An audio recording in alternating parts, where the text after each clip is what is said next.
Peut-on être heureux seul? La réponse à cette question peut être évidente parce qu'on nous a appris que le bonheur se trouve dans la famille, avec les amis, avec les proches. Et moi, je suis là pour défendre le contraire. Oui, on peut être heureux seul.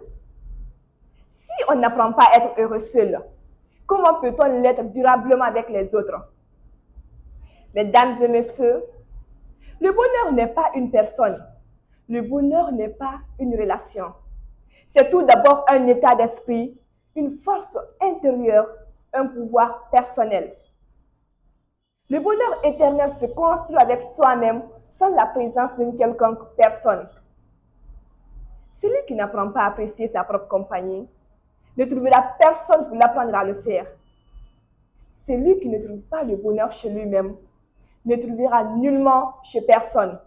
Et c'est celui qui confondera amour et dépendance, solitude et abandon.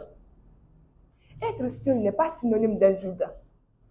Les plus grandes décisions dans notre vie, les plus profondes remises en question et même les plus belles renaissances se vivent souvent seul face à soi-même.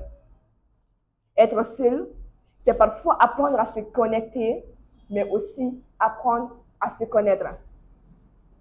C'est comme une manière de s'accepter soi-même. Et c'est d'ailleurs elle qui demeure, même lorsque le téléphone ne sonne plus, même lorsqu'une porte se ferme ou même lorsqu'on marche seul. Mesdames et messieurs, je vous laisse avec cette question. Si vous n'apprenez pas à être heureux avec la personne que vous côtoyez de plus chaque jour, qui est vous-même, comment quelqu'un d'autre peut y parvenir?